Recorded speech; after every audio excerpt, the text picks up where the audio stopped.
Class ഗ്രൂപ്പിലുള്ളവരെയൊക്കെ ഒന്ന് പറ്റിച്ചാലോ? നാളെ bus സമരമാണെന്ന് പറഞ്ഞ് ഒരു വോയിസ് ഇട്ടേക്കാം. എന്നിട്ട് കുറച്ച് കഴിഞ്ഞിട്ട് പറ്റിച്ചതാണെന്ന് പറയാം. യെസ്. ഹലോ ഗൈസ്, നാളെ ബസ് സമരമാണെന്ന് പറയുന്നത് കേട്ടു. മണ്ടന്മാരിപ്പോ വിശ്വസിച്ച് കാണും. ഹലോ എടി, നാളെ ബസ് സമരവാ. എടാ നാളെ ബസ് സമരമല്ലേ, നമുക്ക് കറങ്ങാൻ പോയാലോ? എടി നാളെ അസൈൻമെന്റ് വെക്കണ്ട, ബസ് സമരവാ. എടാ നാളെ ബസ് സമരമുണ്ട്. എടി നീ മിസ്സിനോട് ചോദിക്കടി, ബസ് സമരം ആയോണ്ട് എക്സാം മാറ്റി വെക്കുവോന്ന്.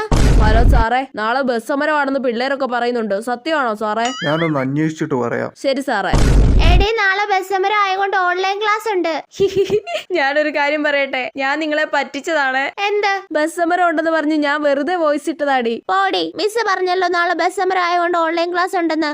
ദൈവമേ, പണി പാളിയോ? ഇതിപ്പോ ആഗോള പ്രശ്നമായോ? നാളെ ബസ് സമരം ആയതുകൊണ്ട് ഓൺലൈൻ ക്ലാസ് വെച്ചിട്ടുണ്ട് കേട്ടോ. അയ്യോ, വേഗം തന്നെ അയച്ച വോയിസ് ഡിലീറ്റ് ആക്കട്ടെ, ഇല്ലെങ്കിൽ പ്രശ്നമാ. കിട്ടി ഡിലീറ്റ്. ഓ, നാളെ ബസ് സമരമാണല്ലേ.